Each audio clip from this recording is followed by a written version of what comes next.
अमेरिकी राष्ट्रपति ट्रंप के मंत्री हावर्ड लटनिक ने ऐसी बात कही जिसके बाद यह माना जा रहा है कि प्रधानमंत्री नरेंद्र मोदी राष्ट्र के अलावा किसी के बारे में सोचते भी नहीं है। अमेरिका के साथ संबंधों में प्रगाढ़ता की बात हो, इसके बावजूद जब भी राष्ट्रहित की बात आती है तो प्रधानमंत्री मोदी के लिए सबसे पहले राष्ट्र आता है।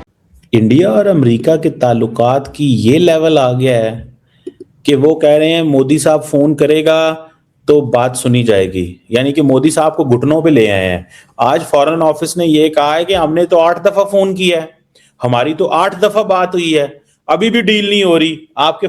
ये हमने प्रेसिडेंट ट्रंप को बता दिया है कि जो देश, खासतौर से ब्राजील, खासतौर से चीन, खासतौर से भारत, अगर ये बाज नहीं आए तेल खरीदने से तो इन तीनों कंट्रीज को हम लोग कोट अनकोट पनिश करेंगे। बेसिकली नेट ये उसने बात करी है। The bill sanctioning Russia act of 2025 threatens at least 500% tariffs on countries that knowingly engage in the exchange. अब आते हैं टैरिफ के ऊपर। डोनाल्ड ट्रंप को लगा कि मोदी जी को मैंने सारी धमकियां दे दी, कोई फर्क नहीं पड़ा। अब उन्होंने बोल दिया मैं टैरिफ लगाऊंगा 2 इंडस्ट्री जो मेजर है, वो है हमारी टेक्सटाइल के ऊपर। उन्होंने बोल दिया मैं 500% टैक्स वो लगाने वाला हूं टेक्सटाइल के ऊपर। अब इंडियन एक्सपोर्टर्स जो थे उनके जो टेक्सटाइल की इंडस्ट्रीज है उसको हिट करना शुरू कर दिया।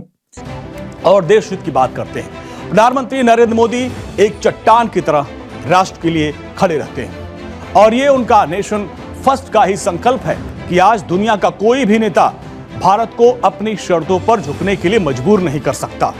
और यह है प्रधानमंत्री नरेंद्र मोदी की शख्सियत, जिसका लोहा आज अमेरिका भी मानता है। फॉरेन ऑफिस को मैं आज सुन रहा था, अभी वो क्या नाम है हमारे जो जायसवाल साहब है, जायसवाल साहब, वो उन्होंने कहा भाई हमने तो 8 दफा फोन किया है, हमारे तो 8 राब्ते हुए हैं, फिर भी डील नहीं हुई। तो मतलब क्या कितनी 800 दफा करवाएंगे फोन, क्या करेंगे ट्रंप साहब, ये क्यों कर रहे हैं ऐसे। जय हिंद साथियों, ये न्यूज चारों तरफ इस समय छाई हुई है कि पीएम मोदी ने ट्रंप को कॉल नहीं किया, इसलिए अमेरिका ने भारत के साथ जो डील है वो कैंसिल कर दी है और इसके साथ उसने इंडोनेशिया, वियतनाम जैसे देश के साथ समझौता कर लिया।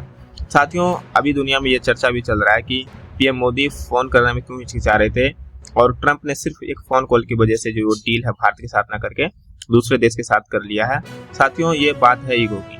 ट्रंप साथियों ये चाहता है कि कोई उसके सामने आके गिर गिराए और साथियों हमारे पीएम मोदी जी हैं वो भी अपने सिद्धांत पर चल रहे हैं कि अगर हम किसी देश के साथ डील करते हैं तो पहली बात तो दोनों देश के अंदर जो सोच है वो बराबरी का होना चाहिए, जो कि भारत इस समय ये विजन लेकर चल रहा है। इसलिए साथियों इस समय जयशंकर प्रसाद भी फ्रांस में गए तो उन्होंने भी यही बात कहा कि फ्रांस जो है हमारा पुराना दोस्त है और हम जो है समझौता कोई भी करते हैं तो जब दोनों देश के हित उसमें दिखता है तब, ये ना कि सिर्फ उसमें एक देश का फायदा हो रहा है और दूसरे का नुकसान। और अमेरिका साथियों यही चाहता है कि ये जब भी किसी देश के साथ डील करता है तो उसे लगता है कि ज्यादा से ज्यादा यूएस को फायदा हो और बाकी देश को नुकसान हो और सिर्फ यूएस के इशारे पर ही चलता रहे। आपसे क्या लड़ाई है उनकी, डॉक्टर साहब बता दें, उनको कोई माफी तलाफी कर लें जाके। कमर चीमा साहब, जब लोगों के बीच में रिश्ता होता है तो लड़ाई बहुत पीछे रह जाती है। आपके साथ हमारा रिश्ता नहीं है इसलिए लड़ाई आगे आ जाती है, हमेशा प्रॉब्लम यही आती है। उससे भी बड़ी बात कर देता हूं, क्योंकि आपने बोला है कि उन्होंने बोला है कि जब तक आप फोन नहीं करेंगे, सो अब आप ये तो मानना पड़ेगा। अब तो आपके मुंह से सुना है मैंने, उनके मुंह से तो सुना ही सुना है, कॉमर्स सेक्रेटरी कुछ भी बोलते रहे, लेकिन आपका, because you are the authority in Pakistan, ISI ने आपको ये मैंडेट दिया है कि आप जो बोलेंगे वो ठीक बोलेंगे, तो इसलिए मेरे को बोलना पड़ रहा है कि आपने कहा है कि फोन करेंगे तभी सुनेंगे। इसका मतलब ही यही निकलता है, इसका मतलब ही यही निकलता है कि यस, इंडिया मैटर्स, इंडिया के phone call matters to them. पहली बात। उससे भी बड़ी बात जो आपने कहा, हमारे जो स्पोक्स पर्सन है फॉरेन मिनिस्ट्री के, उन्होंने कहा है कि कॉल करी गई हैं। ये एक्चुअली हमने उस कॉमर्स सेक्रेटरी को एक्सपोज कर दिया कि आप झूठ बोल रहे हैं, आप सरासर झूठ बोल रहे हैं कि कॉल नहीं आई इसलिए शायद ट्रेड डील नहीं हो पाई। और उससे भी बड़ी बात, उसी कॉमर्स सेक्रेटरी की, उसी की ब्रांच की, उसी के महकमे की एक टीम इंडिया में ऑफिशियली आई है। एक होता है सीक्रेट, आपके यहां जो भी विजिट होती है सीक्रेट होती है, इसलिए आप लोग को पता नहीं चलता। हमारे यहां जो होती है वो सब कुछ ओपन होता है। और बिल्कुल क्लैरिटी के साथ रोजाना पेपर में, न्यूज में एनालिसिस किया जाता है कि अगर वो टीम आई है तो वो क्या कर सकती है, क्या लेगी, क्या देगी, वगैरह वगैरह। तो अपने आप में दो चीजें एक्सपोज होती हैं। एक, पहली बात कि शायद अमेरिका बोल रहा है आप फोन करते तो हम आपको प्ले अप कर लेते। दूसरा, हमारे फोन कॉल की इंपॉर्टेंस की बात कर रहा है। तीसरा, वो अपने ईगो की बात कर रहा है। मैं ये भी मानने को तैयार। लेकिन इंडियन एक्सपोर्टर्स ने क्या किया, हमने डाइवर्सिफाई कर दिया अपनी मार्केट्स को, ऑस्ट्रेलिया में, यूएई में एंड न्यूजीलैंड में। अब रिसेंटली जो हमने एफटीए साइन करे हैं वो किससे करे हैं? ऑस्ट्रेलिया से, यूएई से और न्यूजीलैंड से। ये बड़ी मार्केट्स हैं, हमने अमेरिका की मार्केट्स को यहां पर रिप्लेस कर दिया, यानी कि हमें कोई बहुत बड़ी प्रॉब्लम नहीं आई है। अब अमेरिकन प्रेसिडेंट का एक ब्लफ देखिए, उन्होंने बोल दिया कि हम आपके जो टेक्सटाइल इंडस्ट्री है इसके ऊपर हम टैरिफ लगाएंगे। व्हाई? क्योंकि टेक्सटाइल इंडस्ट्री के अंदर मैक्सिमम एम्प्लॉयमेंट होती है। कोई बात नहीं, हमने तो डाइवर्सिफाई कर लिया। हमने बोला कि यार ऐसे करो, तुम फार्मास्यूटिकल और जो आईटी इंडस्ट्री है उसके ऊपर भी लगा दो। तो डोनाल्ड ट्रंप बोलते हैं नहीं नहीं नहीं, मैं इन दोनों के ऊपर नहीं लगाऊंगा। क्यों? क्योंकि फार्मास्यूटिकल के अंदर जितने भी जेनरिक ड्रग्स हैं उसका 50% to 60% भारत अमेरिका को एक्सपोर्ट करता है।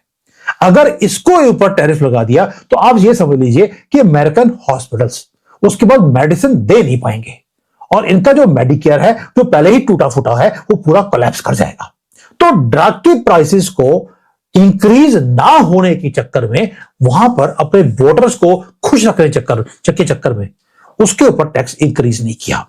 दूसरा, हमने बोला यार आईटी के ऊपर ही कर दो, चलो, उसको भी कहते हैं मैं टच नहीं करूंगा। क्यों? क्योंकि अमेरिकन जो कॉर्पोरेट्स हैं वो सारे के सारे इंडियन कोडिंग सिस्टम से चलते हैं, इंडियन टैलेंट के कारण वो चल रहे हैं। और साथियों, जब ट्रंप ने वेनेजुएला के राष्ट्रपति को कब्जे में ले लिया तो उसके बावजूद भी साथियों उसे लग रहा था कि भारत कुछ ऐसा बयान दे दे जिससे कि ट्रंप खुश हो जाए। लेकिन साथियों, भारत ने जिस तरीके से बयान दिया जिससे ना तो वेनेजुएला के लोग नाराज हुए और ना ही ट्रंप को ज्यादा खुशी मिली। क्योंकि साथियों, भारत हमेशा कूटनीतिक बयान करता है जिससे देखने में लगता है कि भारत जो है वहाँ के लोगों के साथ है। तो भारत ने इस बार भी ऐसा ही ट्वीट किया। क्योंकि साथियों, भारत जो है अगर कहीं गलत हो रहा है तो उसको जानबूझकर भी सिर्फ किसी एक के पक्ष में कभी भी नहीं बोलता है, चाहे वो इजराइल या गाजा का मामला हो या ईरान या अमेरिका का या किसी भी देश का। क्योंकि साथियों, भारत एक स्वतंत्र देश है और भारत को भी अपने हित साधने होते हैं, जिस चक्कर में अमेरिका हो या रसिया, अगर समय आता है तो साथियों भारत वही बात बोलता है जो कि असल में सही हो। भारत हमेशा शांति की बात बोलता है और पीएम मोदी इसे फैलाने में लगे हैं। और कुछ समय पहले तक तो पाकिस्तान ये लगा पड़ा था कि ट्रंप को ये शांति का नोबेल पुरस्कार दिलाने में ही करेंगे। और अभी भी ट्रंप जब वेनेजुएला के राष्ट्रपति को कब्जे में लिया तो वो कह रहे हैं कि हम पीस चाहते हैं और पीस के चक्कर में ही उसे कब्जे में लिया। और अभी वो दूसरे टारगेट जो है ईरान पर है और भारत पर भी अब ये टैरिफ जो है पहले 25 से 50 और 50 से 500 की बात अब करने लग गए हैं। लेकिन साथियों, देखते हैं कि भारत इस टैरिफ को कितना ज्यादा बेअसर करने में सफल होगा।